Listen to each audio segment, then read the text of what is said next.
Okay, well, welcome everyone to the Sunday morning at the Marxist Library.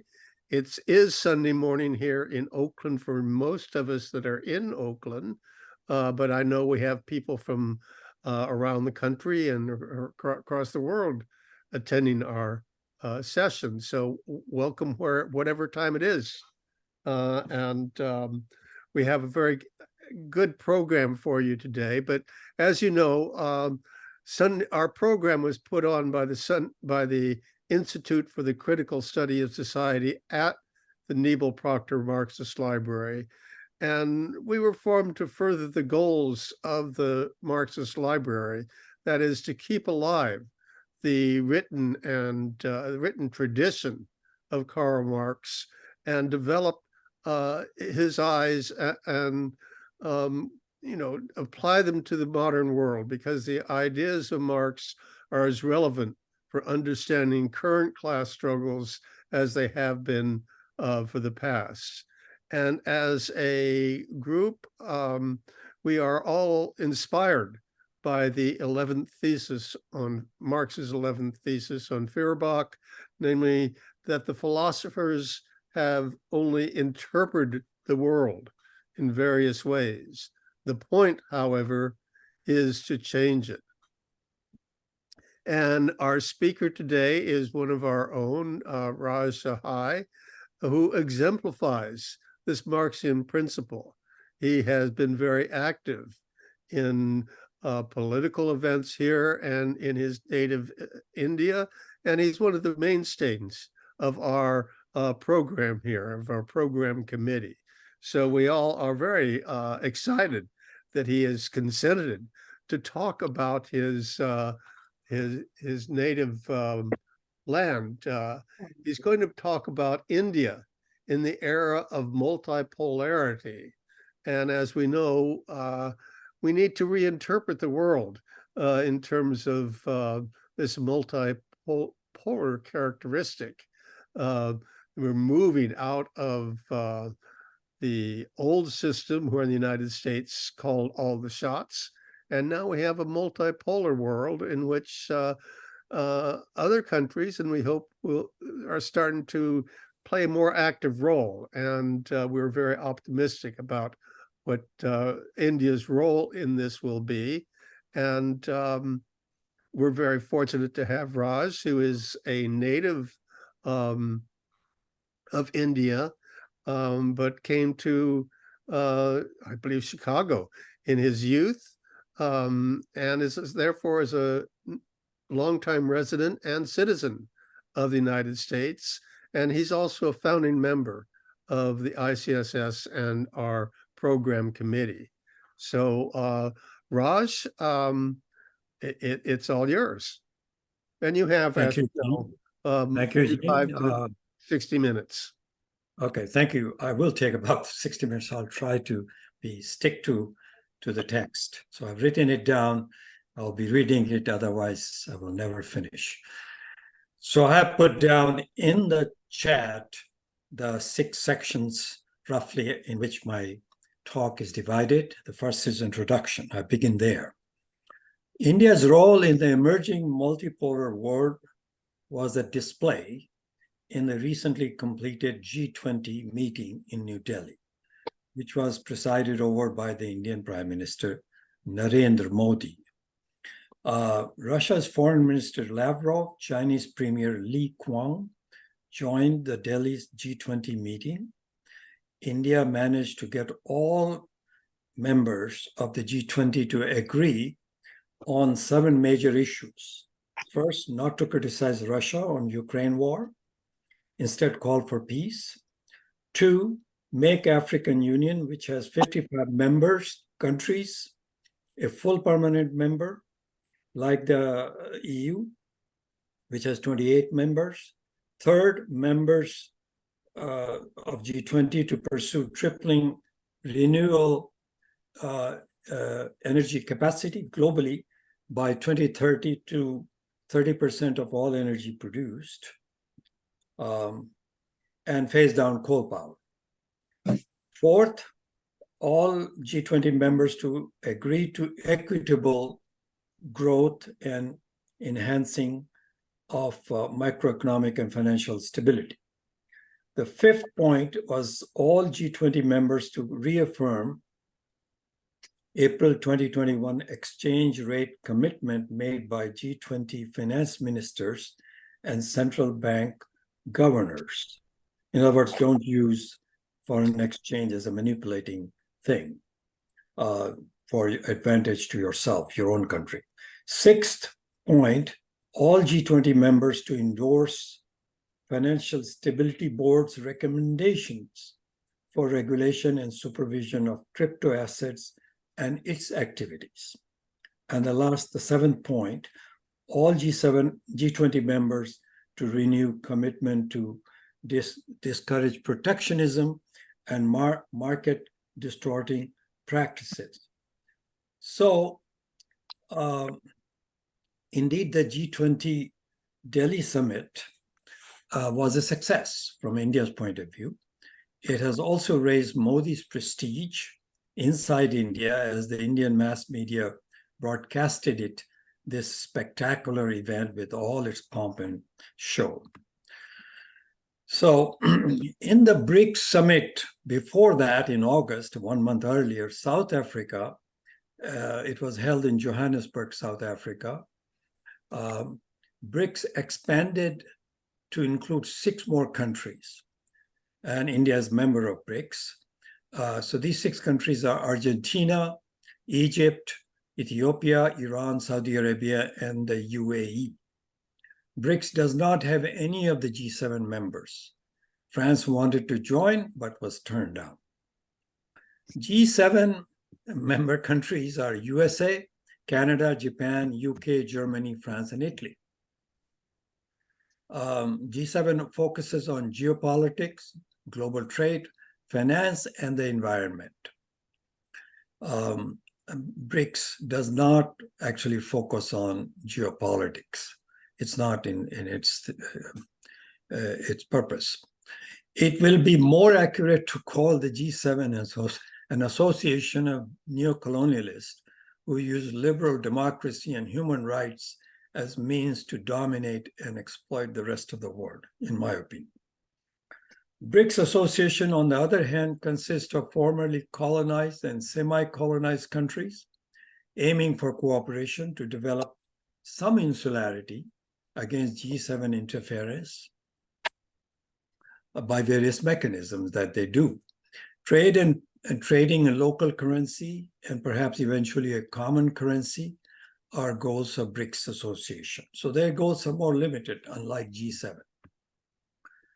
So what the September 2023 Delhi G20 August BRICS meeting showed was that India has managed to place itself at the center of East-West rivalry by remaining non-aligned to the 2 rival blocs that are emerging, Russia, Iran, China, North Korea. That's the emerging rival bloc.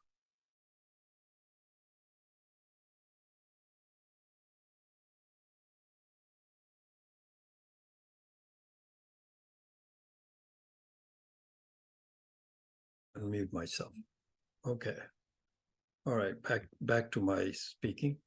Okay, so what the September G20 and August BRICS meeting showed was that India has managed to place itself at the center of East-West rivalry by remaining non-aligned to the 2 rival blocs emerging, Russia, Iran, China, North Korea on one side, and of course G7 on the other side. By pushing for inclusion of African Union in G20, India has gained African countries' support that will make India a strong candidate for the permanent seat in the UN Security Council. This was denied unfairly to India earlier, in which Western countries were denying it, and then most recently China was. So they will now have difficulty in denying that place to India. India and Africa have a long relationship. You will recall Mohandas Karamchand Gandhi started his political career essentially in South Africa. Modi, so I go to my next segment, which is Modi and BJP's politics outside and inside India. Gandhi, M.K. Gandhi, also known as Mahatma Gandhi, and is considered the father of modern independent India, was a man who gave his life in defense of the minority Muslims in India. And his heritage is of simple living and serving the poor. His vision was India developing a village-based non-profit economy of what we Marxists call CMC. In other words, there is really not MCM prime, which is the capitalist economy. Modi, as the PM, has used that iconic image of Gandhi to gain public stature outside India. And even inside India, he tries to use it. The ancient Hindu conception of Vasudevai Kutumbakam, literally translated into English as universe, the whole universe is one family, or the whole world is one family, has been reinterpreted by Modi government in this as one world, one family, one future, which was the motto for the G20 meeting. But the ugly reality is that BJP and Modi himself has built the political majority in India using the ideology of Hindutva. Literal translation into English is essence of Hinduism. That's what Hindutva means. By Muslim baiting. So it does Muslim baiting, and in fact, by spreading prejudice and hatred toward Muslims in India. Hinduism is itself based on division of society by a hierarchical caste system. It excludes Muslims, Dalits, where Dalits used to be the lower, outside the caste, who did all the dirty work of society, and Adivasis, the Aboriginal people, people who are still living in the forested and border forested lands. So they were outside of the caste system. And they together constitute Muslims, and they all constitute probably in excess of 25% today. BJP had a campaign to raise the Babri Masjid, mosque, that's a mosque, on December 6, 1992. That was their campaign that began to catapult them into power by dividing Indian society sharply along religious line of Hindus versus the rest. Okay. It was covered in my talks in ICSS, a few years back, so I will not repeat it here. Now, there is not a single Muslim minister in Modi government, cabinet level minister. There used to be one in his first term. He was a parliamentary affairs minister, but there is zero now. In the second term, none.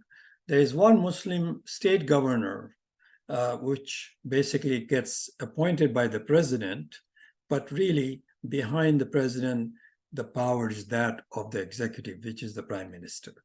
So that governor is Muslim, okay? And with the exception of that, and he's the governor of state of Kerala, ruled by the CPIM in coalition, okay? And his job is to do everything possible to destabilize. I think that's the intent, although he hasn't done it, and the Constitution puts a hold on that sort of thing. But that position has been abused by previous governments, including the Congress government. Anyway, so what is Hindutva ideology? Okay, we should talk a little bit about it. It is not the essence of Hinduism as it's literally translated to means, or as its adherents claim. Rather, in reality, it is a negation of Hindu philosophy, which evolved over 2,500 years, slowly, which is deeply influenced by Buddhism and Jainism, both of which preach tolerance and empathy with all living beings. So it has kind of accepted that, although its caste structure remains and was harsh and remains harsh. So there are contradictions, as all religions do. So does Hinduism. So I go to the next item, the third item, Indian economy and its global context. India became the most populous country in the world at the end of June this year.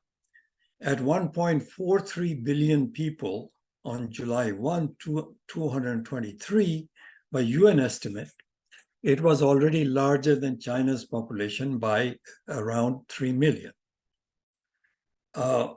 As to the economic weight, in US dollar exchange rate, India's GDP is $3.7 trillion as of, I think, 2022.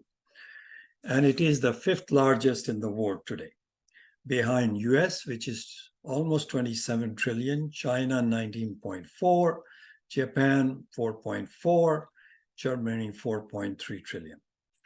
However, if you look at it in purchasing power parity terms, the top five are China, almost 30.7 trillion, United States is second, 24.9 trillion, India 10.5 trillion, Japan 5.8, Germany 4.9 trillion.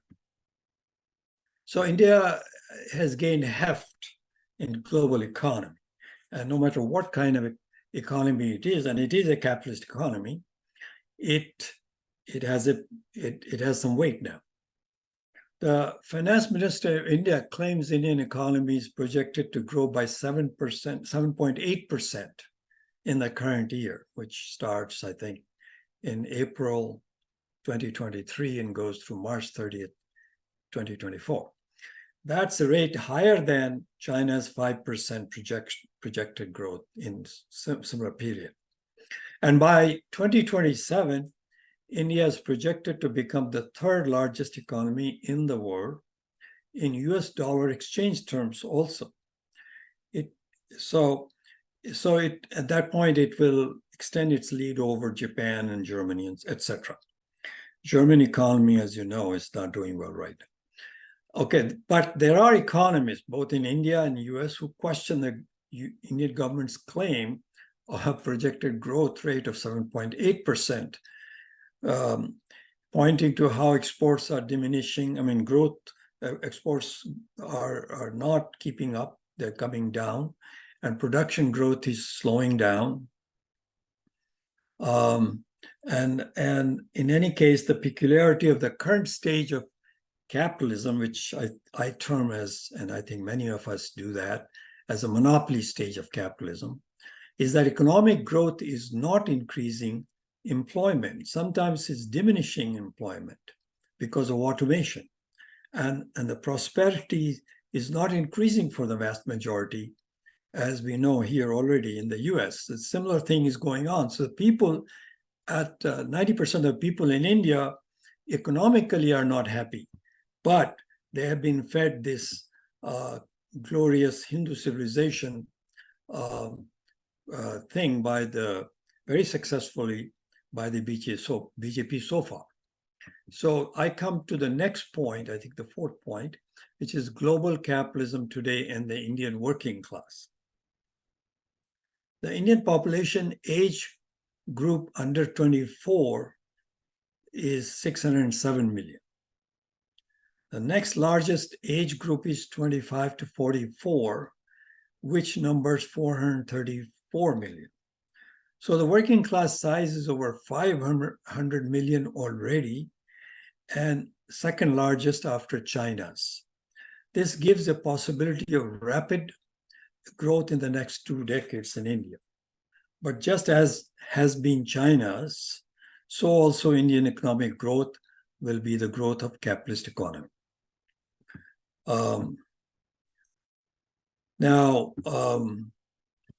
Since the neoliberal economic reforms of 1989, or I think was around that time, really opened in 91, I believe, Indian economy has grown rapidly, but substantial foreign investment is needed if Modi's ambition for India to be a developed capitalist country by 2050 is to be achieved.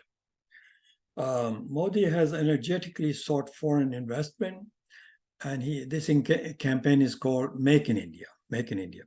Official unemployment in India is around 7.45%. It is undoubtedly higher because the government manipulates numbers, and everybody believes they do. And the youth unemployment is much higher. The youth unemployment rate also is high in China. It's around 20% and probably the same in India. The Chinese economy is having, as you know, serious problem presently. In the US, lower 50% of the workers here, even while its GDP is very high, are living paycheck to paycheck, are in debt, credit cards and otherwise. So in the UK, the city of Birmingham has recently declared bankruptcy, the 8th city in UK to do so. Ukraine is devastated by war. Germany is in recession. France is facing troubles at home and in the Horn of Africa. Global capitalism is indeed in crisis, despite the G20 declaration of hope for a better future under capitalist development. So at present, Indian economy, from this perspective of a capitalist investment, is good for domestic and foreign capital. It's a very low wage working class, which has a lot of, so therefore, and the foreign capital has accumulated vast amount, including in China, of capital, which wants investment. And India has found itself in the right place at the moment of that capital. So Indian economy is likely to expand in the next decade or two as projected. Foreign capital in industry, also called FDI, inflow that comes into the country, since Modi won PM office in 2004, has gone up. It has been averaging around 50 billion annually in the last 4 years. Saudi Arabia's announced just now after the G20 summit in India by its crown prince, who was visiting, it was also his official visit to India, that Saudi Arabia will invest $100 billion in oil refineries in India. The US is increasing its investments in India, if you follow the news of Modi's red carpet state visit recently.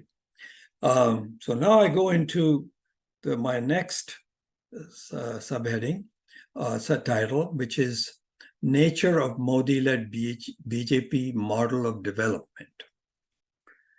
So as you know, small farmers in India have been committing suicide in large numbers since 1999, when recording of it was begun. Over 300,000 by now have committed suicide. Modi, upon his election as the prime minister in 2014, said the farmers of India were committing suicide because of the hard tactics of private money lenders. So he promised to facilitate state bank loans to them. That promise was only partially fulfilled. In reality, farmers in India commit suicide because small-scale farming is no longer feasible generally, particularly in growing grains, food grains, as big farms are more productive, they're more mechanized, so they lower the price. Anybody who studied Marx's work on capital understands that. So they are susceptible to loans offered to them by big agribusinesses who go there, say, hey, look, we can change the situation, grow this specialized crop. That's kind of like what small farmers are doing in the United States in organic farming, right?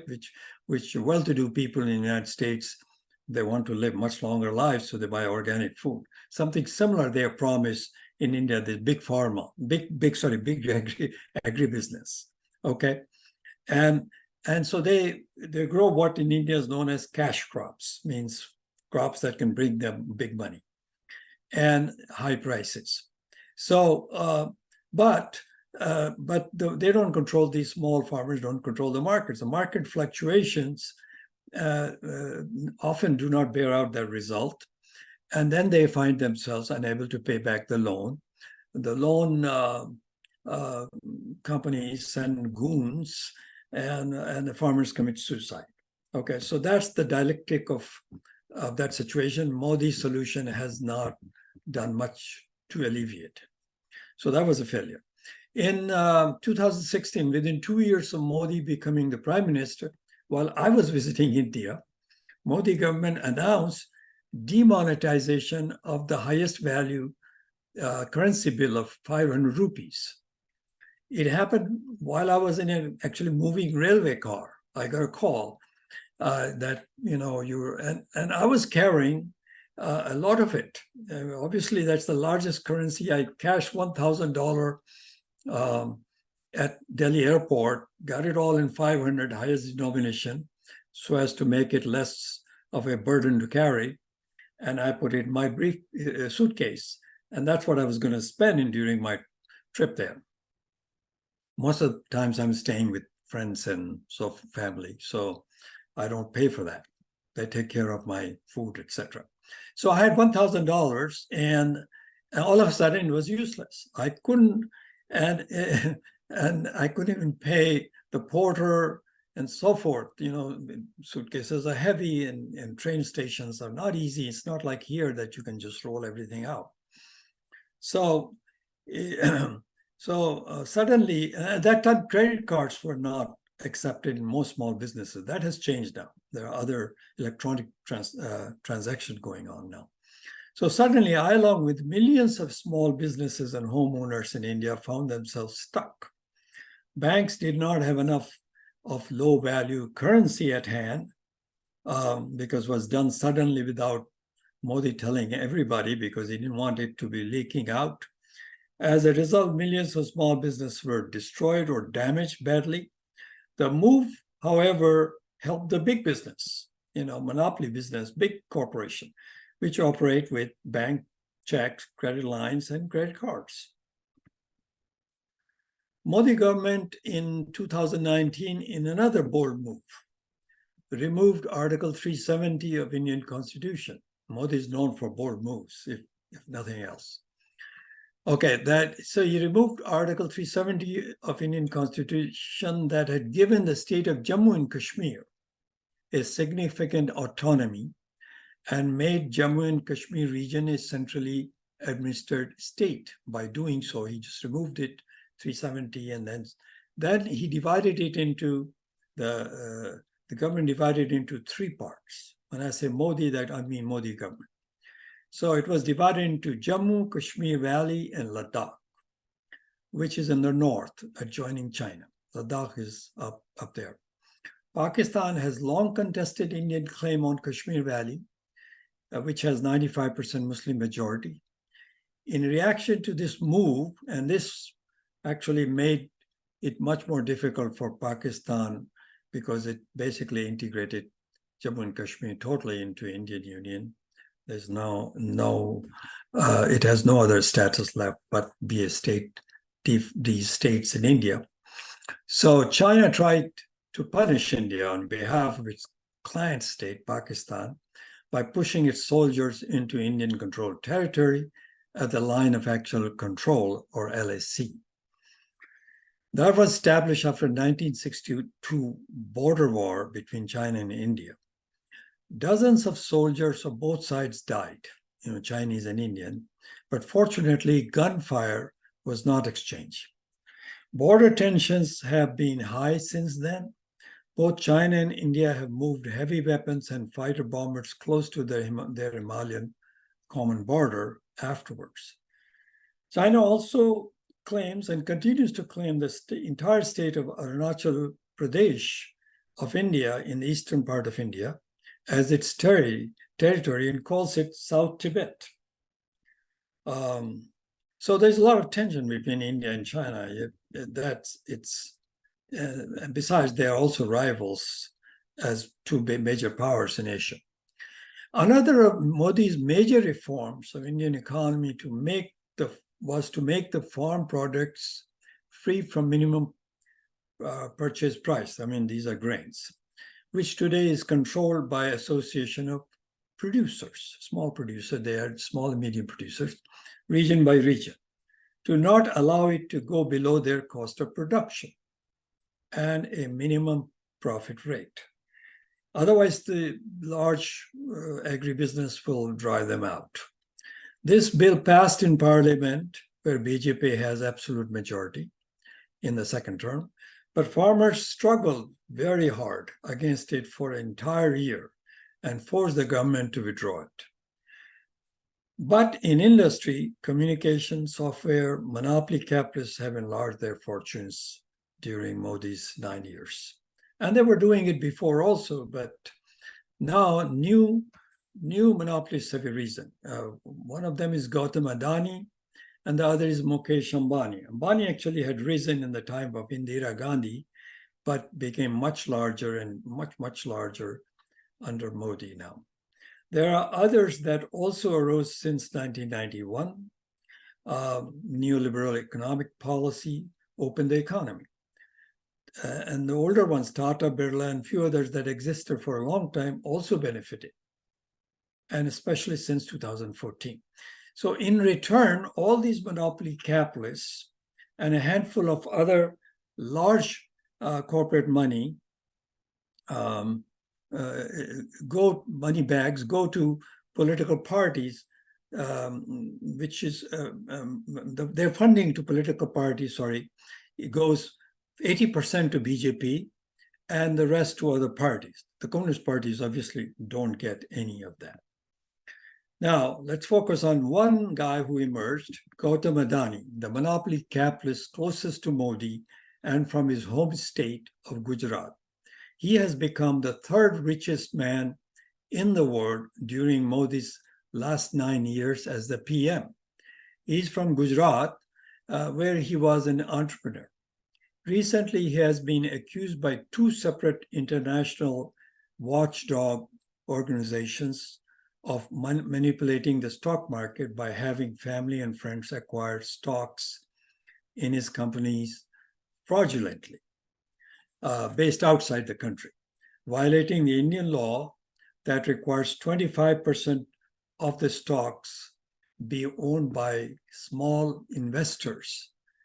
And that law is intended to keep share prices from being manipulated by the big investors. Trump was accused of getting loans on inflated value of his assets, that you declare your assets to a higher value, then you use that to get a loan from the banks. That's a well-known tactic in American economy. Trump was not the only one, but Trump's case is known. Adani is accused of the same. Modi's election slogan in 2014 was "Na khaunga, na khane dunga," which is in Hindi, and translated means I will be uncorruptible, will not allow others to corruptly gain, money. Okay, there were indeed big corruption scandals in the previous Congress government, no doubt. The public bought into this promise. So this slogan really was very critical in his election in 2014. But now he's seen to be encouraging a much bigger corruption. I suspect that Adani and Ambani shares are owned by many BJP and even other political leaders, that is not communists, but other political leaders who have money. And in this sense, Modi-led BJP is following what I think is the Chinese model of political nexus between big capital and political leaders. Now, some in the audience here won't like it, but that's my take on that. During Modi's 2 terms, the mass media in India has also been made subservient to the BJP government. Most of these are owned by capitalists or have connections to them. They get advertisement from them. Government gives them advertisement. That's how they muscle in. So if they talk somewhat against the government, maybe their funding will be withheld from the government. Funding in the sense of advertisements, for development schemes and all of this. There's a lot of that going on in India. Monopolist Adani did a hostile takeover of NDTV recently by buying controlling shares of NDTV station, which was a bourgeois liberal TV station, but particularly there was one remarkable journalist there by the name of Ravish Kumar. He spoke in Hindi, questioned government policies daily, and was very convincing by sticking to facts. He gained attention of millions of viewers as he has laid bare the falsity of government claims by going to sites where there were serious public issues and recorded ordinary citizens' concerns in their lives. Because of Adani's takeover, reading the writing on the wall, that primarily he took over to kick him out, Ravish Kumar resigned from NDTV. And it was a hostile takeover of the station. It wasn't that the owners wanted to sell it. Okay, Modi government has managed to fully control the government agencies that are very intrusive in India. Central Bureau of Investigation, its role is roughly the same as FBI. Income Tax Department, which is like here, but has more power. An Enforcement Directorate, which I don't think the United States has it. I think it might be another department. It's called ED in India, a very powerful agency, which has the powers to investigate any person's personal wealth to see if it was acquired legally or illegally. Modi government uses it to scare opposition politicians and often to force them to switch parties. When the same corrupt politicians join the BJP, however, the cases are quietly dropped. So that exposes Modi's claim of Nakhaunga, Nakhanedunga as really a fraud. BJP's politics of Hindutva has also led to a violent and inhumane situation in the last 4 months in the state of Manipur, a small state in the northeast of India, population about 3 million, where the poor hill tribal dwellers are Christians named Kukis and Nagas or Buddhists, and the minority valley urban dwellers are Hindus from the tribe Meitei. The state chief minister is a BJP politician. He has favored the Hindu valley residents, and the state police has encouraged violence, including rape of women, out in the open against the hill Christian residents. The state police even clashed with the Assam Rifles, which is a paramilitary wing of the Indian Army, long established, which was protecting the hill residents. It openly clashed. So there's almost like a civil war sort of situation that got created there. So I go to my next topic, BJP and the political opposition today. And this, I think, is my last one. A truly revolutionary communist party in India from 1960 onwards was the CPI-ML, also called the Naxalites. But they had misread the Indian situation that had changed as far as the peasantry was concerned. During the 1950s, land reform had created petty bourgeois farmers in India, quite large numbers, unlike in China when Mao launched his peasant-based revolution. So CPI-ML is misread the situation, and they launched their attacks in the village side, hoping to rally the peasants, but they largely failed. And that's the reason. So CPI-ML is largely a defeated formation, revolutionary though it is. There are still remnants of them fighting in the forests in tribal areas, but are not really an effective fighting force anymore. Workers, most of them do not have any sympathy for them, or much sympathy for them. The workers in India, by majority, have been convinced that capitalism is their only choice. Now, there are CPML fractions. They have split. One of them is called Liberation. They have quite significant trade unions. So it's not like that they're completely out of the city and city working class. Okay, the BJP has lost several elections in state assemblies in the last 2 years and is expected to lose in upcoming state assembly elections in the next 5 states. Modi's main rival in the next general election, which is next year, April, May, is 53-year-old Rahul Gandhi. He has become the face of the opposition.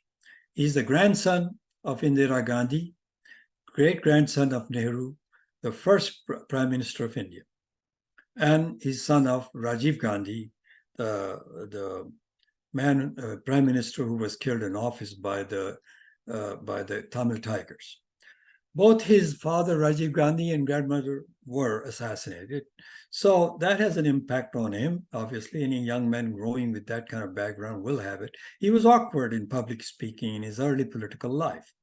So he was ridiculed as a privileged, spoiled brat by Modi and the BJP leaders. But Rahul Gandhi, who displayed political immaturity and lack of ideological mooring earlier, has found his identity and mooring following Mahatma Gandhi's footsteps. He undertook a walk on foot from southern tip of India to northern tip in Kashmir Valley. He didn't go all the way up. He went there later on to Ladakh, but he went to Kashmir Valley. That was a journey of 2,500 miles on foot. He walked all the way. Hundreds of thousands of people walked with him, some only a few miles, a few hundred, among them the entire journey. For that, he has won admiration and love from most of India's poor, and there are a lot of them, but not the upper classes, including well-to-do middle classes. M.K. Gandhi, Mahatma Gandhi, the charismatic leader of Indian freedom movement, had also done that, as had Buddha and the great Hindu philosopher Adi Shankaracharya. So this tradition of traveling journey on foot is very much of Indian history, and Rahul used it and has reemerged as a serious political figure. But Rahul Gandhi's Congress party and the opposition coalition, which incidentally is called by the letters INDIA, India, also promises only capitalism to Indian people, although one with a human face, as they think it would be with a human face. The difference is that it would not be simply a monopoly capitalist party, which is how I would describe Modi's BJP. And monopoly stage of capitalism is what I see, and today's world is a monopoly capitalist world. And the question is, what was it in between 1916 when Ellen wrote and now? But that we can discuss in the under discussion period. Okay, under Rahul Gandhi's Congress, if elected, it would try to attempt to boost small-scale production, to create employment for youth, which is sorely lacking that employment. I mean, there's 20% unemployment. Rahul Gandhi describes it as democratic production. Look at the small-scale production. That is to set it against Chinese model, which he says is coercive production, which basically monopoly capitalist production, according to him. But capitalism at this stage has reached the imperial stage again, globally, and as it had in 1916 when Lenin analyzed it. So there is little room for human face in capitalism. Its human face is only symbolic now, expressed in the identity politics of the Democratic Party, for example, in the United States. It'll be something like that. Anyway, India, a bourgeois democracy with parliamentary system like the UK, has three, and with important differences from UK. We don't have in India, they don't have a king, like as constitution. Well, they don't even have a constitution. India has a constitution. So there are important differences. So, but like the UK, it has three independent centers of power in the bourgeois democracy. The first is executive, which is the Prime Minister's office and his cabinet, appointed by the Prime Minister. That's the majority party after election does that. That's very similar.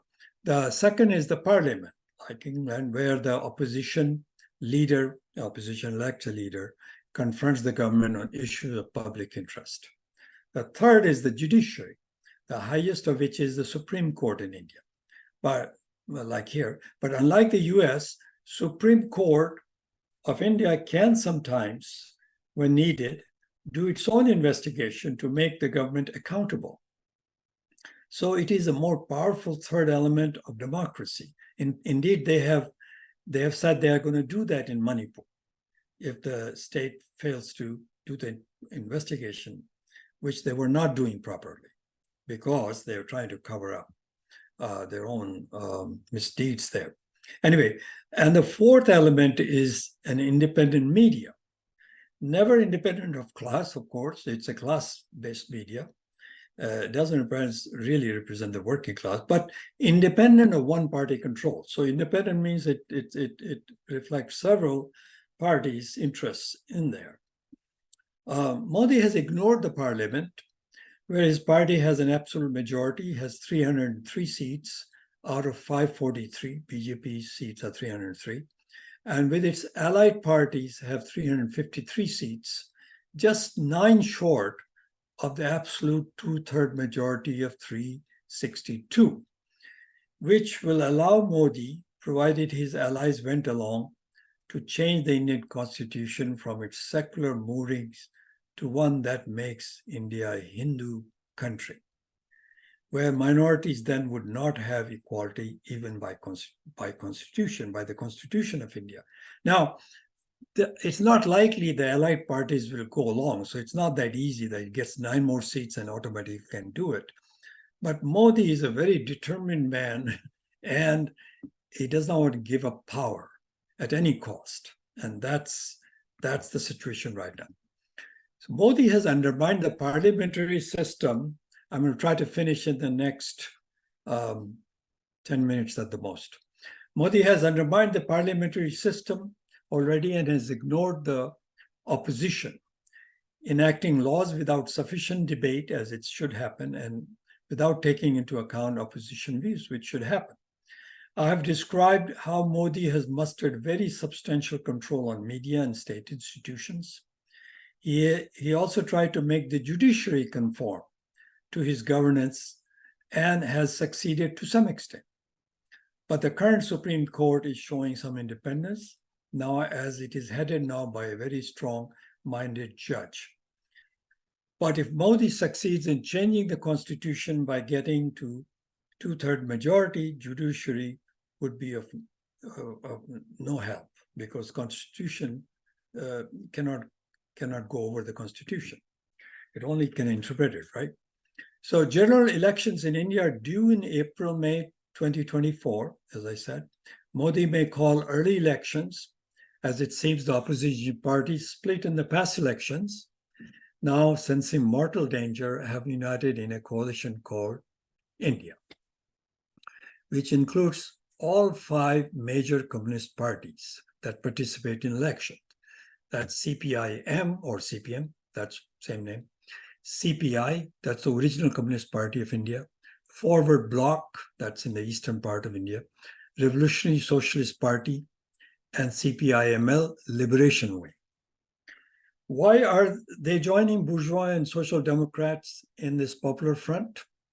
Because of the fear of what they see in creeping monopoly rule of BJP under Modi, which the CPM calls fascist party, okay? CPM, which ruled 3 states until a decade back, is now reduced to ruling only 1, Kerala, and that too in a coalition. Indian working class is split between the monopoly capitalist BJP. By the way, their organized wing, their organized labor is now the largest number in the organized labor, which is itself is less than 10% of the Indian working class. Most of the Indian working class is not organized under unions, the trade unions, okay? Same here, United States, right?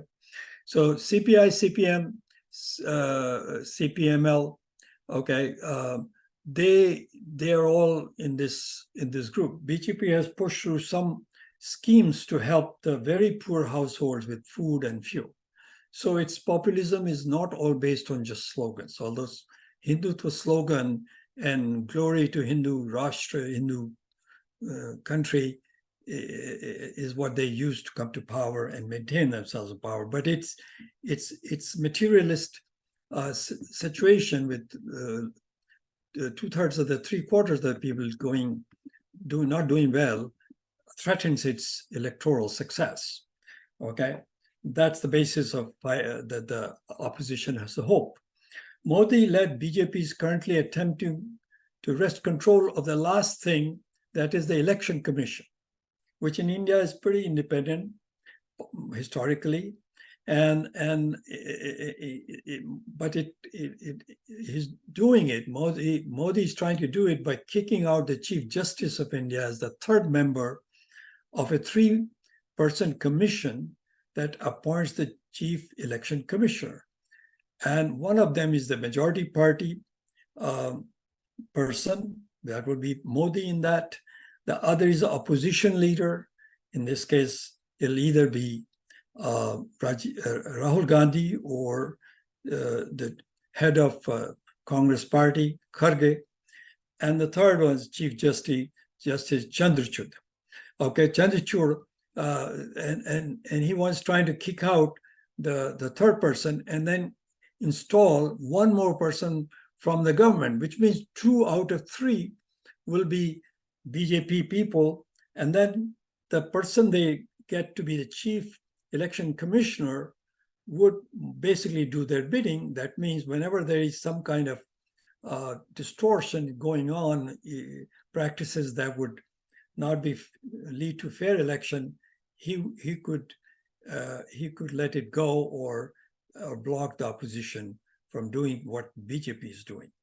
So that will, and then the other thing is the electronic voting machines, which are also suspect. So although I don't think anybody questions the past elections have been fair, but future elections could be fair in the sense of, not in the sense of class. They're always unfair to the class, class-based politics, but in terms of bourgeois politics, they've been fair. Anyway, by and large, communist parties have lost power because of the historic defeat of socialism and its rollback all over the world. And that's the big wave that communists face in opposition. China and Vietnam included, exception being North Korea. And North Korea, is holding on, and even North Korea wants to give in to some amount of Chinese model, certain Chinese model. If the communists also offered now, here's my comment. If the communists also offered an alienated and exploited life to those they claim to represent, how can workers be inspired by them? In China, the workers, thanks to Western investments, gained significant material benefits, but it came at the cost of wage slavery. Same thing had happened to US workers, right? They gained a lot. So workers all over the world also know that this is a capitalist gift, not a communist gift. So that is why I think communists need to return to the old vision, but interpret it in a new world with its new 21st century realities. Okay, so one last thing is, Modi has called for a 5-day special session of parliament on September 18, which is tomorrow, but has not divulged what is the reason for it. It's a week-long special session of parliament, okay? Parliament is not in session right now. And he has not said what it is about. He's kept it a secret, tightly guarded secret. Even BJP members don't know. Probably only one other person knows. That's the Home Minister, Amit Shah. Okay, opposition political parties and independent intellectuals fear Modi will spring a surprise with some fantastic new ploy to remain in power. That could be the election commission thing. It could be God knows what, okay? You can read it tomorrow in the Indian media, perhaps also in media like the New York Times will have it. When you wake up in the morning, you'll see what the agenda is. So in summary, India is sliding towards a single party-led state with a strong leader, with a determination to take India as CP has taken China to develop a capitalist economy, highly developed capitalist economy. It poses a danger to its religious and ethnic minorities and character of India as a place where people of different faiths and cultures have lived for thousands of years and can cooperate to possibly build a truly civilized, humane society. Possibility of that. Modi-led one-party rule of monopoly capital greatly threatens that possibility. And thank you very much for your patience. We can go to question and answer period after the announcements. Thank you. So I'm done. I'm sorry, I have to ask Richard to unmute himself. Go ahead, Richard.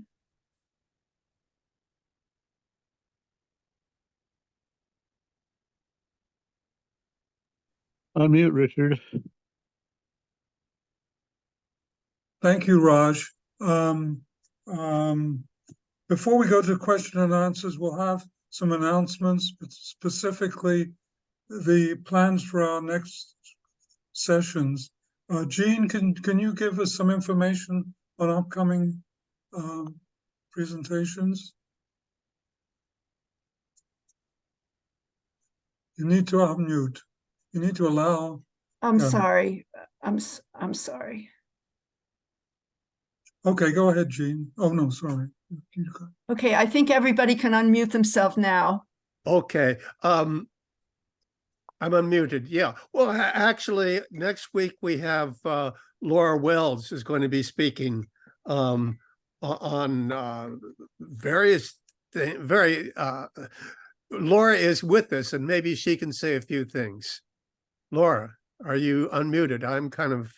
Yes, we'll be talking about what you were calling the crisis of the political electoral systems in the US, and I would call Democracy 101 in need of an update, and we can talk about some of the ways that our system works and the way that it could work a whole lot better to represent us in the US, and talk about the role of third parties. So that's what we'll do on September 24th.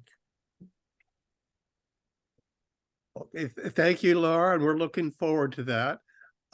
Following that, October 1st, we'll have a talk on Marxist education and communist politics in working class struggles, and Noah, which from Midwestern Marx will speak, and he's been with us before.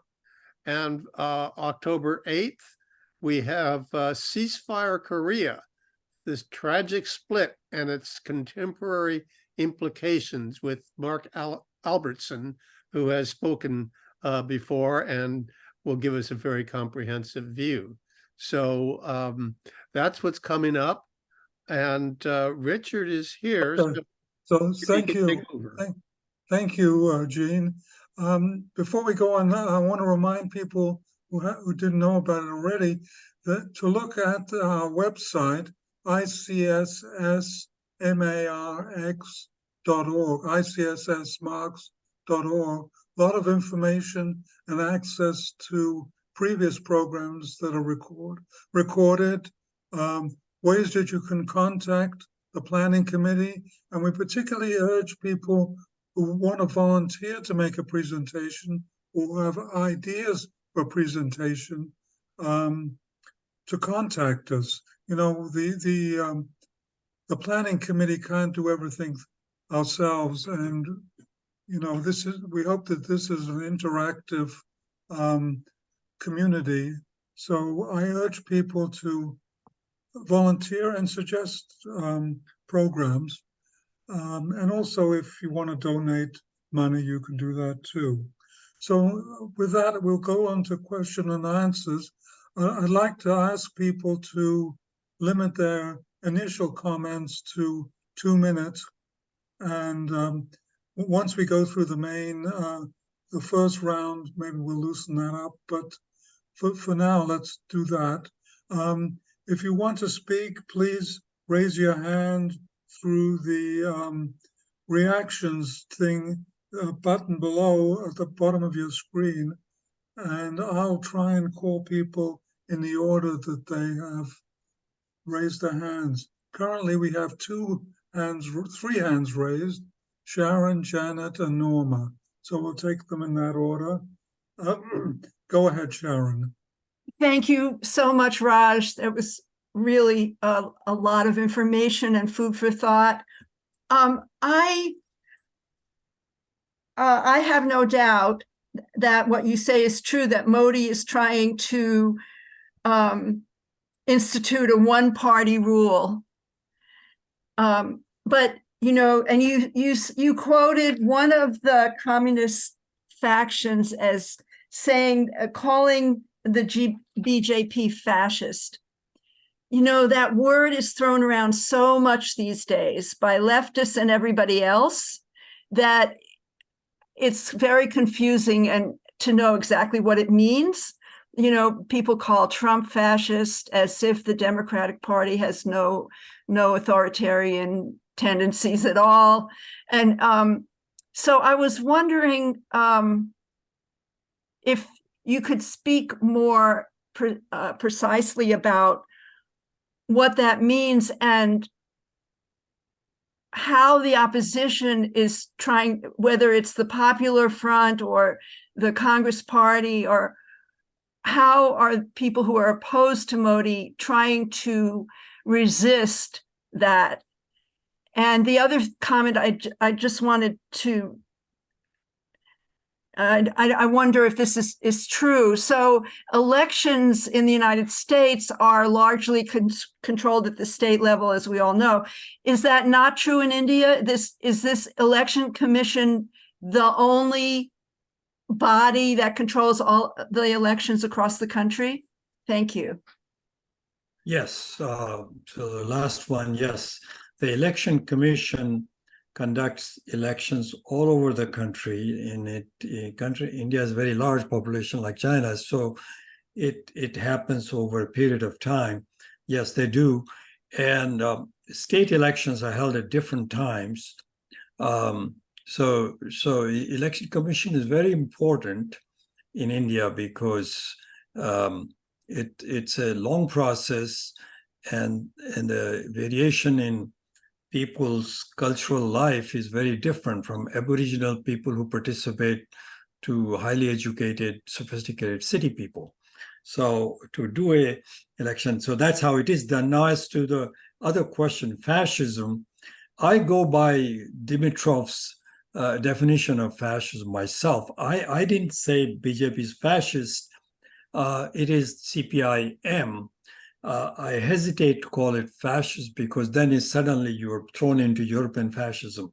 Yes. But Modi's singular attempt to control so many institutions, to set off the agencies to investigate people, to subdue them, to these tactics, including street tactics of BJP using lumpen elements, so forth, they are reminiscent of fascism as it was in Europe in some respects. So it is maybe a little softer version of it, but fascism arises in the crisis of capital, which is a monopoly stage of capital. So then the question is, if it is a monopoly stage, us Marxists have been saying ever since Lenin wrote, that's always imperialism. So why didn't we see these signs all the way through? So that question is there, but I'm not going to go answer that. But it is, I believe it's correct that we are in a, so I think of necessity. Of course, the communists also run a monopoly control of politics, and they do it on behalf of the working class. And you can say CPC does that, although it's very strange when it happens with a capitalist economy. So I'm not going into Chinese discussion, but in India, it is logical that monopoly capital, which is interlinked with foreign capital, will try to assert a monopoly political power also. And so that's what we see, and I see a little bit of that going on in the United States, although hopefully that would not get there. But so that's my answer on that. Okay, thank you. The next person is Janet. Yes, thank you, Raj, for your very informative presentation. I have 3 questions. Can you talk about India having been a British colony and the legacy of that? In other words, what, if any, hooks does Great Britain still have in India, similar to the hooks France still has in some of the post-colonial African countries? That's one. Then also, Kamala Harris seems to supposedly be the face of the African American population and the from India American population. Can you talk about her relationship with India as vice president and the US relationship with India in general? And finally, and you have talked about many things, so please forgive me if you've already talked about this. Can you talk about the status of the caste system in India and how it relates to the points you have discussed? Each of them requires 1 hour long answer. So I'm going to be very brief. The African countries in like West Horn of African countries with French colonialism, people are always revolting against it. In India, people revolted against it that from 1857, even before. First of all, it took 100 years for Britain to conquer India, and from 1757 to basically 1857. By that time, revolt was already brewing. But unlike African countries, India already had a lot of economic development and other kinds of development. So the heritage of British colonialism is mostly felt in the Indian middle class, which now is influenced equally by Western. So they see their place in Western thought and Western tradition. But Modi is actually, that's culturally saying, look, you got to think like a Hindu, and it's a Hindu civilization, etc. So they're fighting on cultural front, but I would say that it's more of a class issue in India rather than British colonial issue. Indian economy is now larger than the British economy, even in dollar terms. And so I think I will limit my answer to that. It is there, but it's not as significant as it's in Africa. So colonial mindset. Number 2, your second question, please remind me of third one. Kamala Harris. Oh, Kamala Harris, yeah. Kamala Harris is, it's like in the middle class, everybody thinks that if a British prime minister is from Indian community, okay, the original Indian community. He's married actually to roughly the equivalent of Bill Gates of India. And his daughter is married to the British Prime Minister. So he's married to an immigrant Indian woman. And he jokingly called himself the son-in-law of India, when he went to G20. But, Prime Minister of India or Vice President of the United States, they represent the dominating classes of their country. They may on cultural or some other levels have a different take on it, but in terms of policy, they're driven by the forces that which they lead or which put them there in place, rather who control them. So in that sense, I would say Kamala Harris and British Prime Minister are not representative, have no special connection of with Indian politics. It's more sort of middle class chit-chat thing. Now, on the third one, which is the caste system in India, now there is struggle. Lowest classes have always struggled in India. and the BJP actually represents the dominant upper castes, but they also are including the lowest caste in some positions. So they're playing that game. For example, India's president today is a woman from Aboriginal community, kind of like what we have here, Interior Secretary under Biden, right? She comes from a native Indian. So same thing. The president of India, which is constitutional head of India, and army is nominally under the control of the president. And the president can dismiss the parliament. There has the power. But really, Modi actually controls even the president because he appointed, and she doesn't have a separate constituency. So appointed but by the prime minister, but confirmed by another, it's called Raj Sahai, which is state assembly, sent people in the center. There's a separate upper house, but it's not like the Senate here, which is rich people, which is the origin was rich people. In India, it's different. So the caste question is a complicated one. I can send you 3 lectures by a Marxist in India who has spoken in our forum, Abhinav Sinha. If you watch those 3, will give you an introduction to that situation. He's done a very good job, Abhinav Sinha. I'll send that to you. Remind me if I forget. Send me an email. Okay, thank you. The next is Norma Harrison, followed by Ann L. and Jean Rule. Go ahead. Okay, hi. Hello, everybody. So India has just been demonstrating that attempting to install justice onto society is impossible in capitalism. What so infuriated not only US hegemonic forces, but in particular citizens of Cuba, Russia, worried Vietnam, to where despite winning the war against the imperialist forces, they resorted directly to subsidizing capitalist processes.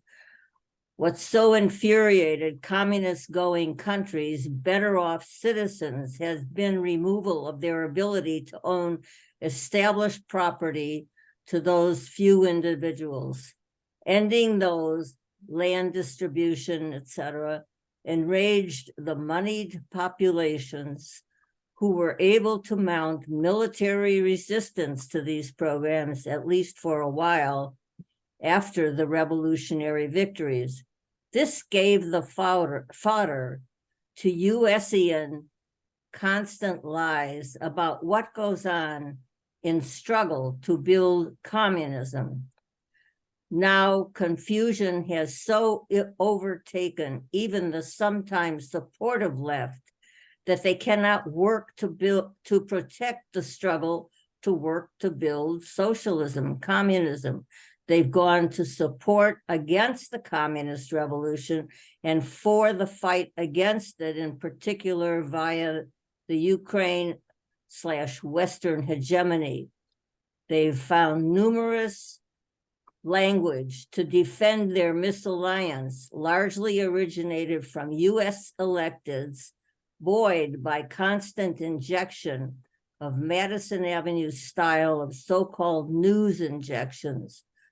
Of course, emanating from Russia's military effort, all that resistance is because of Russia's military effort to defend against the past decades, 110 years of assault against the populations, in particular, in this case, of Ukrainians. Thank you. Thank you, Norma. Raj, would you like to make a comment? No, it's not. Okay. Not on India, so her comments, that's fine. Okay. Yeah. Next is Anne. Yeah, I had 2 questions. Thank you very much, Raj. That was really helpful for me. One of them is short. The other one I know is a big deal.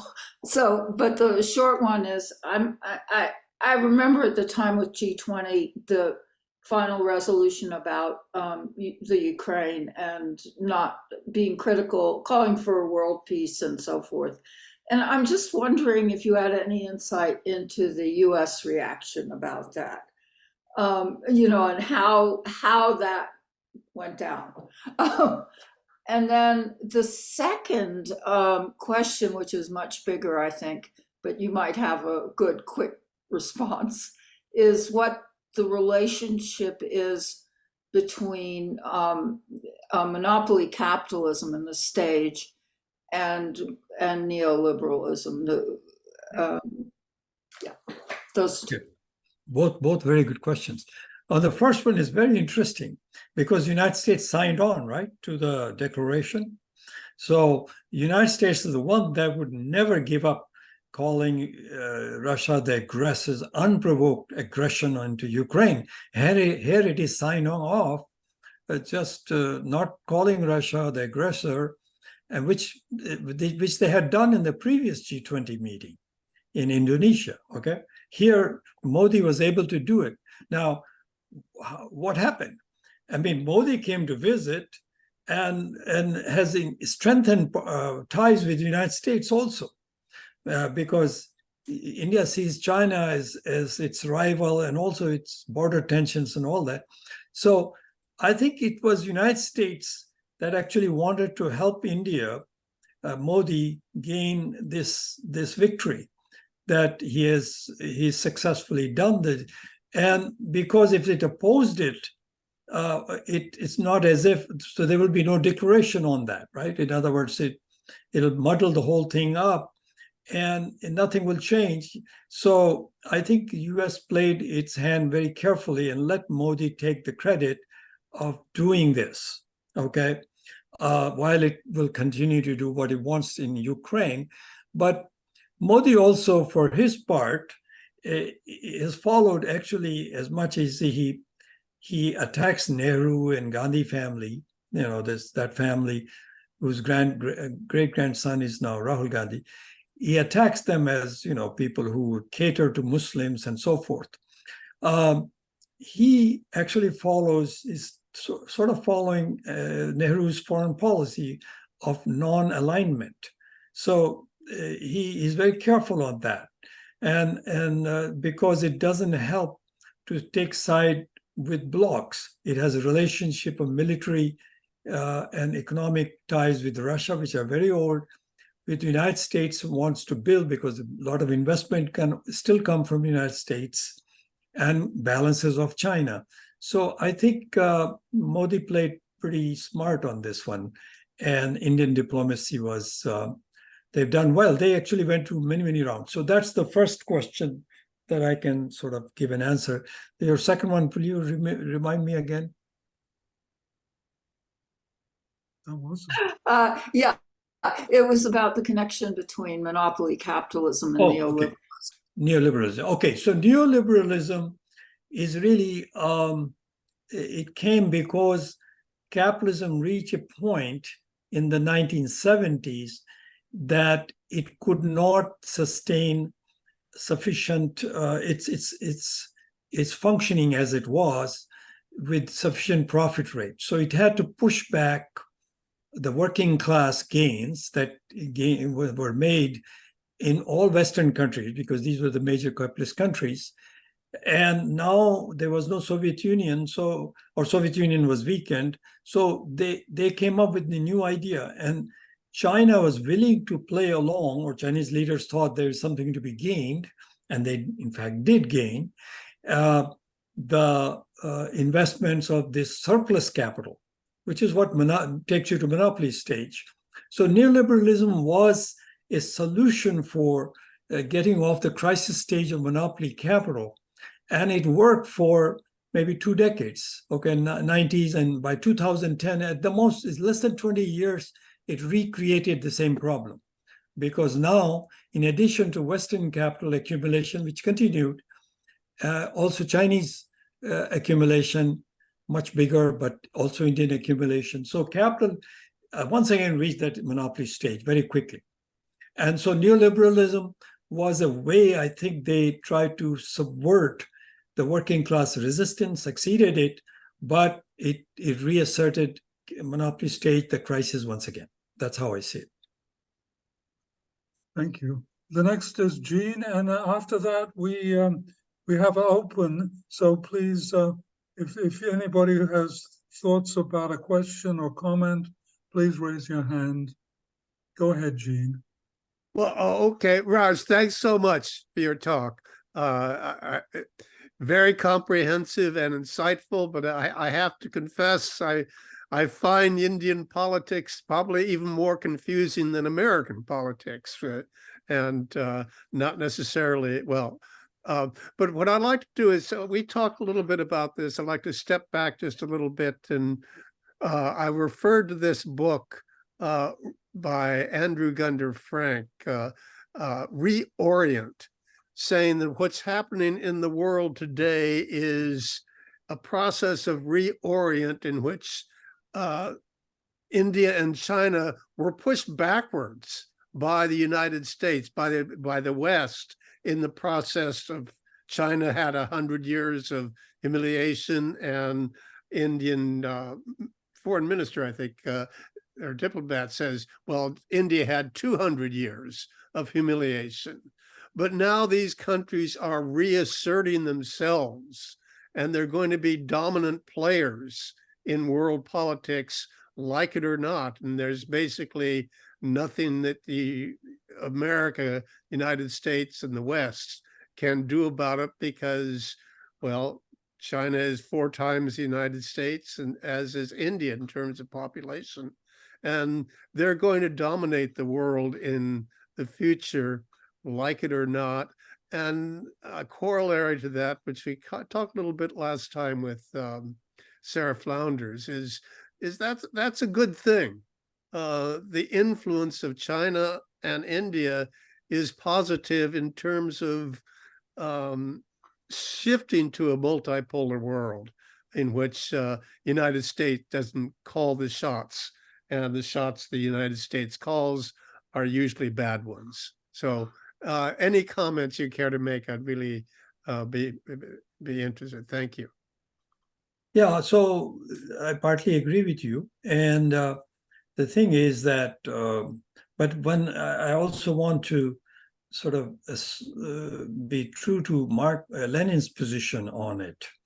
Lenin basically said once capitalism reaches a maturity level, which is called monopoly capital, it divides the world. Those big monopolists divide the world among themselves. The country is not that, it's not, the country is the base, but they can shift. So I think if you apply Lenin's thesis to it, the redivision is occurring right now. Now, the redivision last time was very violent. We won the First and Second World War. There was an attempted redivision by Germany and Japan that failed. And once again, there was some kind of redivision, but for example, England no longer was the preeminent imperialist power, imperialism in the sense of not military sense, but in economic sense. It had become bankrupted country that was owing more and is indebted to the United States. Then the United States emerged. Now the United States is an indebted country, China has emerged. But I don't think this is opposed to Lenin's thesis. And the good thing about it would be that if it overthrows capitalism altogether, I mean, maybe that what you're saying is true, that conditions are being created for eventual overthrow of capitalism all over the world. So as a Marxist, that's how I see it, that this change is happening. Yes, that 2 countries having over 1 billion working class size is more than all of the Western Europe combined of 400 million. So it's about 2.5 times, those 2 countries have 2.5 times the working population. And if their political system, whether they're right or left, Chinese left, Indians is right, but if they're politically stable and strong, then outside manipulation can be reduced. But capital still rules. So for the working class, the liberation can only come from really the overthrow. And so in that sense, the good would be, good and bad is mixed in my opinion right now. And its overthrow is what I think will make it more good than bad. Well, thank you so much, Raj, and I'm sure we'll touch upon these in the future as well, ongoing conversation. Thank you. Yeah, I'll throw in a question now, and then next will be Sharon and Grover, who just raised their Oh, hand. You should let Grover go first because I'm Okay, ready to I will do that. You know, there's a tendency to view the India and China as sort of parallel rising power. But I read recently, one thing that I've read recently is, you know, the uneven development much stronger in India than in China. For instance, the terrible state of the infrastructure. There has been very inadequate investment in infrastructure that will lead to crises inevitably. I wonder if you could talk a little bit about that. If you have any comment, Raj. Yeah. India and China are not comparable economies. China's economy is roughly 5 times larger in dollar terms, which is exchange rate terms. In PPP, it's a 3 times larger. So now about infrastructure, you're right, but infrastructure in India is a very rapid development now, kind of like United States in 50s and China in the 90s and early 2000. So in India, that's where Adani, the guy who was emerged as the big monopolist, has a very big hand in it. And Modi is building infrastructure very rapidly. And that's why he wants to cut through this slowness of democracy, and this political monopoly in that sense will help him if he gets it there. So I believe he's using the Hindutva as a tactic to fast develop Indian capitalism. This is my belief. Of course, if you're a Muslim, it's a terrible situation, and I absolutely abhor it and oppose it. So infrastructure in India is improving. I mean, I can tell it because I go almost every year. And whereas earlier I could only travel by train, it took me all day long to go from one city to the other, 300 miles apart. Today, I take the air connection. So the air travel is increased, internet has increased, roads have gotten better. They're not comparable to perhaps the Chinese or Japanese, but they are far better than they used to be. So that's my answer. Infrastructure is a bottleneck for India's development, no matter whether it's socialist or capitalist. In India, it's a capitalist development. So, yeah. Oh, thank you. Next will be Grover Fur. Unmute yourself, Grover. Thank you. Can you hear me? Yes. Yeah. Yeah, good. I've got a new mic because the mic on this computer is not very good. Raj, that's a great talk. And, India is so important, is gonna be even more important. So I would like to know what's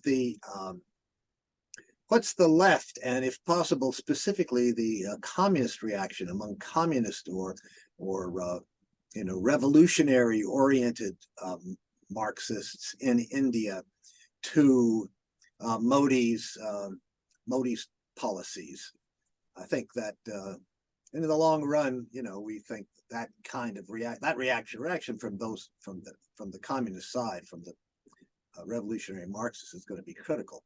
So I just want to know if you have any insight into how those forces have reacted to Modi and how they're dealing with it. Well, they see Modi as a threat to working class of India, to be basically a face of monopoly capitalism in India. And they also see him as a dictatorial, authoritarian, not dictatorial, at least an authoritarian figure, which he certainly is. And in his target, our communists are definitely in his target, although in India, the communists are not treated even by the right-wingers as they have been treated in the West, like the United States and elsewhere, because of the long tradition of anti-imperialism. And it goes all the way into the masses sufficiently that the left moorings still they haven't been able to break like they have broken in the Western world. But all 5 parties that participate in elections are communist parties, as I mentioned in my talk, are part of this populace of basically making it a one-state party rule, which will then make it much harder to struggle and change the constitution. So these forces, but the communists have been weakened over a period of time. But they have one setback after another. It is nationalism that Modi and other variety have taken the center stage, and the communists have been pushed to the side. And I think that that's generally is a trend worldwide. And it's a reversal. I was hoping that I will see it by now when Soviet Union collapsed, but we haven't seen it. We're still in that stage. I am going to India in November and hope to see some of these comrades and young comrades, what they're thinking, and maybe able to report back when I get back. But more than that, I would only say I don't really have ultimately the solution will come from that side, right? The society has no other solution. So in the long run, rather than we are all dead, as Keynes said, in the long run, we will rule. our side will be victorious. That means people will be victorious. But yes, more than that, I can't add right now. But thank you for appreciating and coming into the session. I'm rather surprised, pleasantly surprised.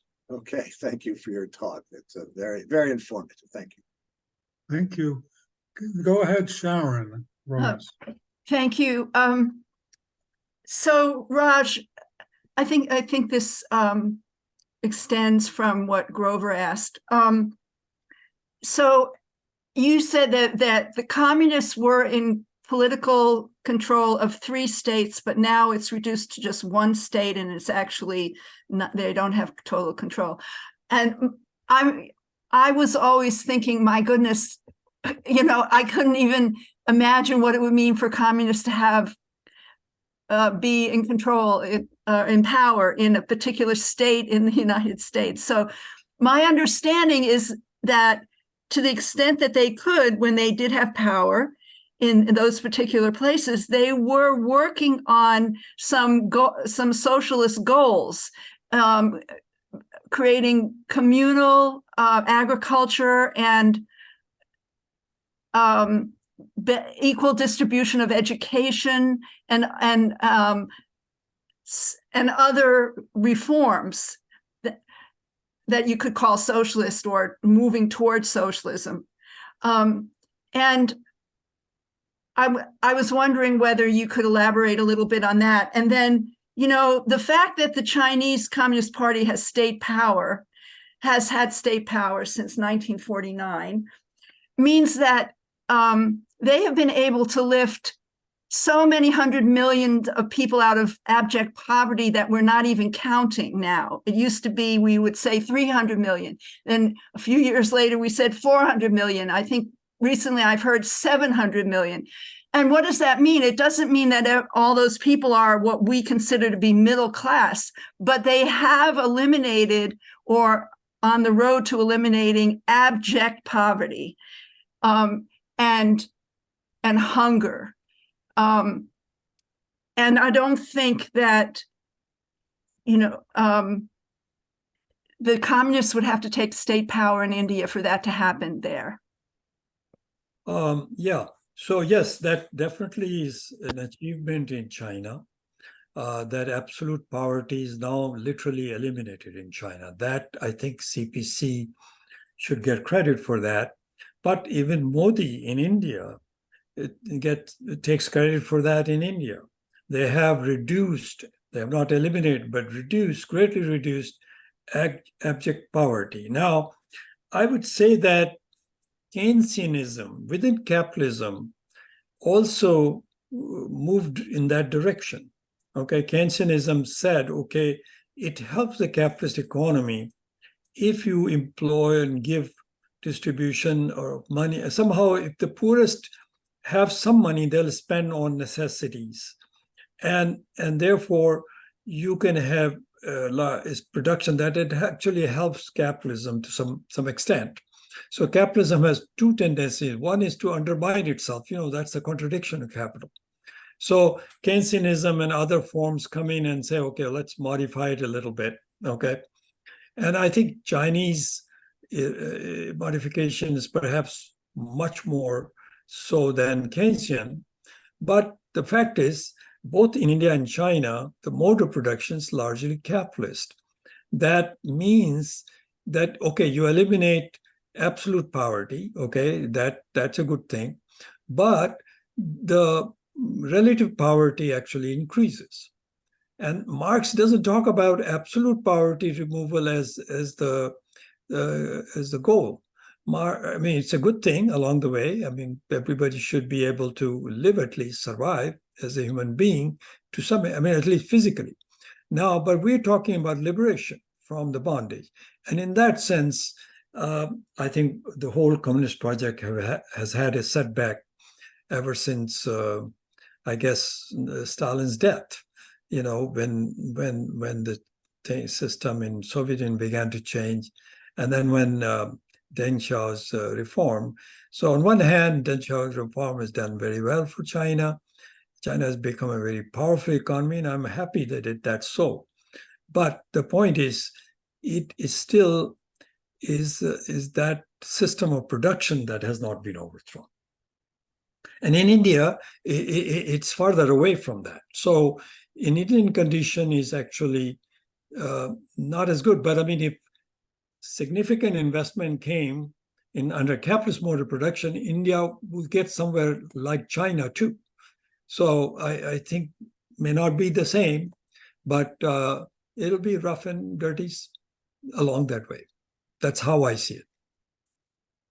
Well, although absolute poverty is increasing in the advanced capitalist countries, so there's no guarantee that India will reduce absolute poverty. Anyway, the next person is Laura. So thank you, Raj. And I was interested in your talking about the G7 and the G20. And I wonder if I was curious to see a list of, if you can put it in the chat, or a link to the things that Modi achieved. You mentioned there were 7 things that he was able to get agreement from all parties. I'd love to see that list. And also the BRICS expansion recently, wondered if you could give some opinion about that. I'm also curious about which countries are the most powerful within the BRICS. I can guess, but I don't know. And the fact that Saudi Arabia joined BRICS, and what your opinion about that is in terms of the move away from U.S. total dominance of the economics of the world. Okay, it says my message was too long, so I couldn't put it in the chat on the 7 things, but I'll send it to you by email, and remind me in case I forget. If you don't mind sending me an email, then I can respond to it because it'll be right there. So in BRICS, the expansion, there are 6 more countries. I gave a list of those countries. I can go there again, who they are. 1 second, and we can talk about it. Okay, so in BRICS, the countries they've added is Argentina, Egypt, Ethiopia, Iran, Saudi Arabia, and the UAE, United Arab Emirates. Now, most significant, this addition, what it does is the oil production capacity now within the BRICS association is 40% of the total production. It used to be much less because Saudi Arabia and UAE are very significant producers of oil. Now, Argentina joined, and there's the geopolitics involved here. Argentina joined because there was only one BRICS country, Brazil, from South America, right? So Argentina gets added. So that's geopolitics. Egypt and Ethiopia are both in the African continent. Egypt is certainly a big country. So it's significant country. It should be there. Ethiopia, basically because one more country from Africa. And Iran, I left out Iran. Iran, Saudi Arabia, and UAE are oil producers. And Iran, Iran is obviously hemmed in by Western sanctions. Saudi Arabia wants a greater independence. They used to be run totally by the CIA and the American State Department. And now they are kind of saying, why shouldn't we be a force of our own? We have a lot of money. Although the money they have to change. So they also are trying to reorient themselves a little bit. UAE has got a lot of wealth. So again, these are the countries that are looking to find an association in which they are not under direct orders from Washington. I think that's their thing. So they are trying to create an association in which trading can take place without going through the dollar. So if Saudi Arabia withdraws, doesn't denominate its oil in dollars and put the money in American banks, it used to be that they will basically remove the prince in charge and put another prince in charge of it. Okay, that's what they did in Iraq, right? Saddam Hussein opposed. So this, if Saddam was alive, Iraq would be part of, and he was in their control, it would be part of BRICS. So I think this is an attempt by all these countries to kind of get out from direct things. So the BRICS, and that's why BRICS doesn't have any G7. France was trying to get in, and Russia objected, and nobody else stood up for France. So France was not allowed. I said that, and I don't know if I answered that question sufficiently or not. You can tell me. Yeah, just one more thing is that between China and India, I would just imagine that China is possibly the most powerful in BRICS, and then India, and then. Yeah, okay, that's an interesting question, though. China is by far most powerful, of course, because of its economy. It can loan money, it can get the projects done, infrastructure developed, much more than India can. India is also doing it, but the two are not. But where India has an edge is, as I mentioned, Gandhi started his political journey in South Africa, okay? And as a result of Gandhian influence on Nehru and Indian government, the first Indian government which ruled for next 30 years continuously, the Congress Party, they followed that, and they had sympathy for anti-colonial struggles. They weren't saying overthrow of capitalism, but they were anti-imperialist in that sense. And Africa, so they had these connections with Africa, which they cultivated, and Modi continues to do that. That's why I'm saying Modi is following Nehru's policy while he denounces Nehru and his family as a family-run party in India. But he follows Nehru's lead on that, and so India has influence. And this, what Modi achieved here in G20, and by bringing African Union into this is Modi's initiative. China agreed to it. China could not afford to say no, nor I think would have said no. But the credit goes to Modi in India because they piloted this whole thing. And in that sense, the African countries will be politically not be just following China's, whatever difference between China and India, they'll try to minimize it. and they will support India for the permanent seat in the Security Council. And in fact, the call is to actually reorganize the United Nations, because what is this France and England and doing there in the Security Council? They used to be that they had nuclear weapons, okay, and they were big colonial powers. What about now? China is there, but Russia is there historically, but India should be there. In fact, Africa is saying, why not an African country also in the permanent seat? So this politics is taking shape, and India, yes, China is most powerful, but India is close second in that sense, not economically.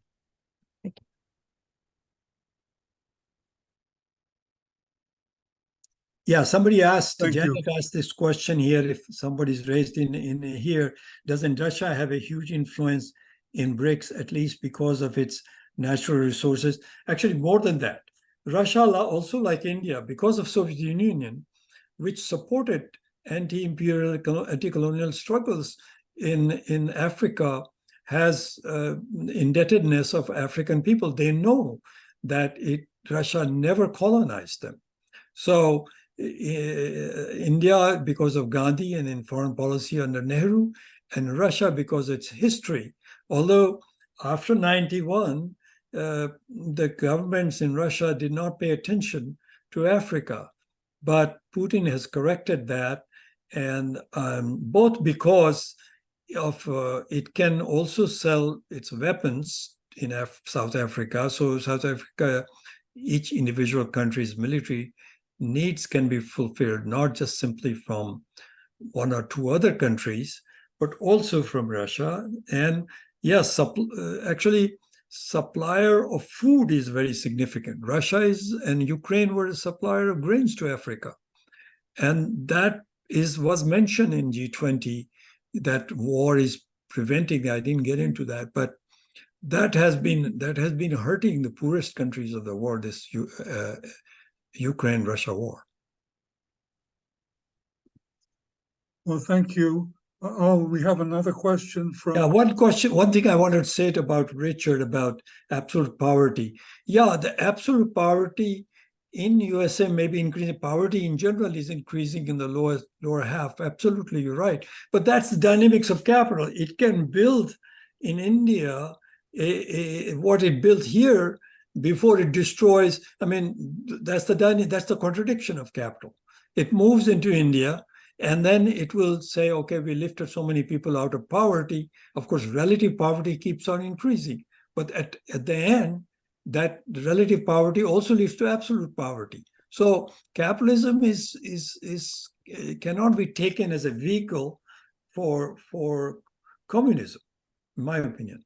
It's opposite. Well, that's a big question, Raj. We haven't really explored it in detail, but let's go on to Norma. Another question. Okay. So Sharon was asking who the they was that I was talking about being rightists on the left.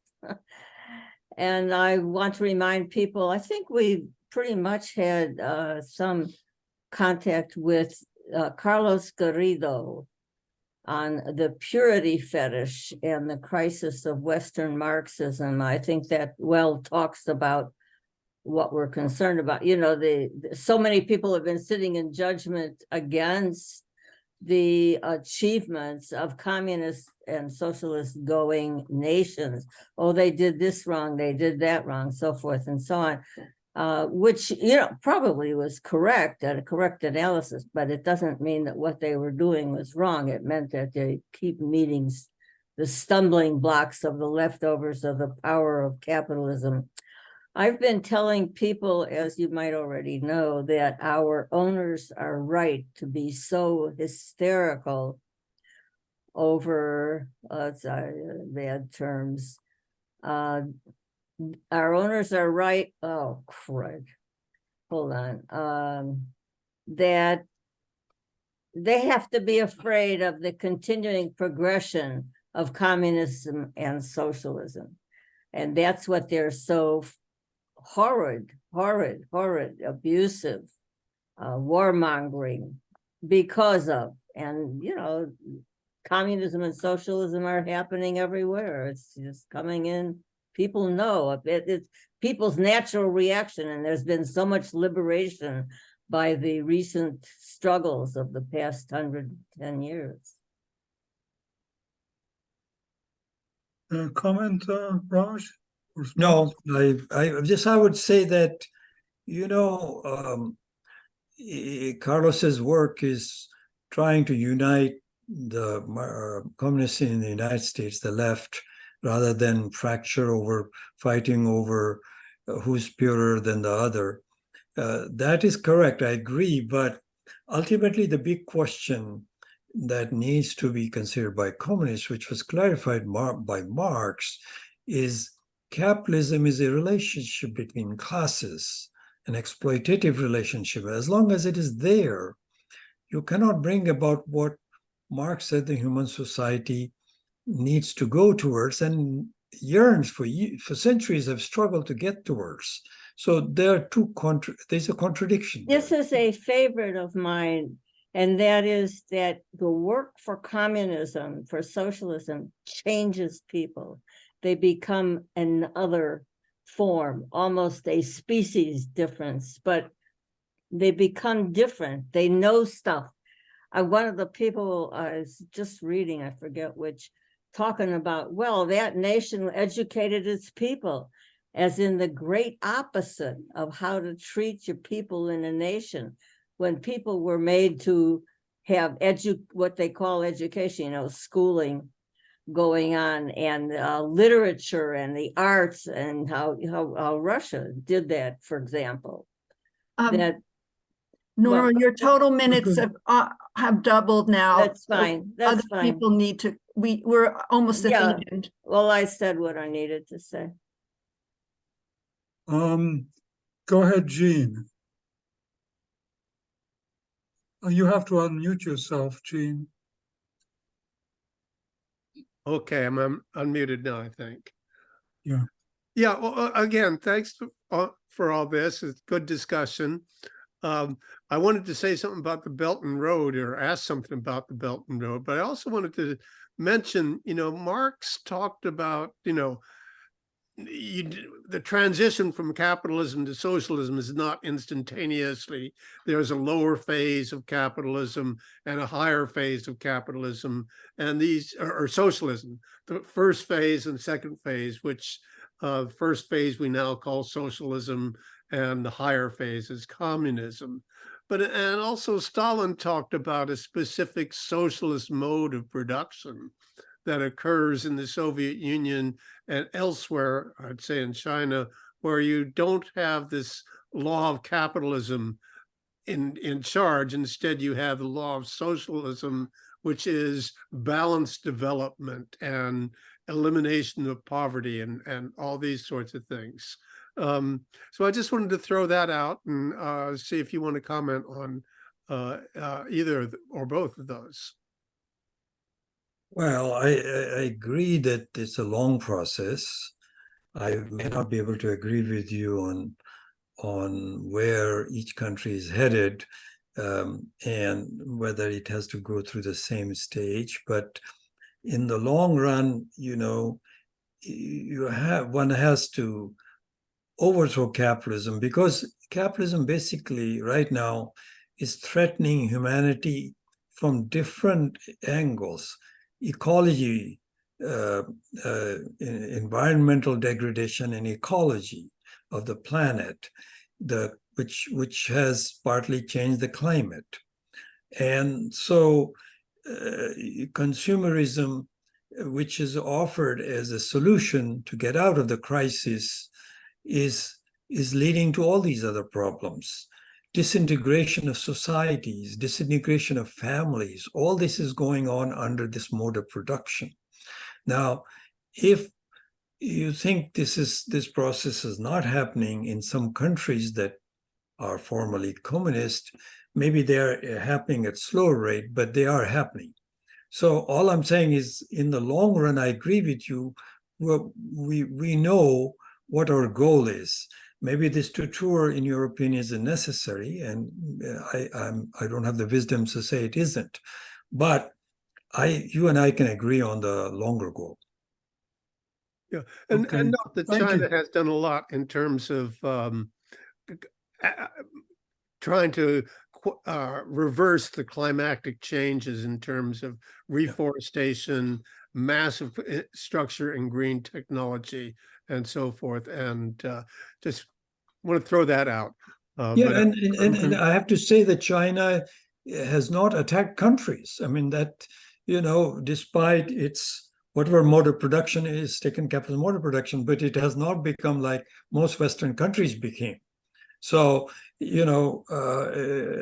it's not even possible now. So you can't just simply say, okay, it hasn't done, so it's something else. But the thing is, none of these countries are expansionist like the earlier capitalist countries were, and the Western capitalist countries that did that. So yeah, it is different. I don't think China can be compared with the United States as the same kind of thing. No, it's not. And China, with all its differences with India, as you have pointed this out, is not getting into the kind of violence that Western society engages even now. United States goes and overthrows governments. You didn't listen to me? Okay, out you go. You'll be hung, shot, or something like that. It doesn't neither Russia nor China nor India or none of these countries do that. So this is this historical shift going on. Very, very interesting. Okay, thank you very much. We're about at the end of our session today. Thank you very much, Raj. And we look forward to Laura next week and Western Marxists the following week. Thank you, everyone, for signing in, and we'll see you then.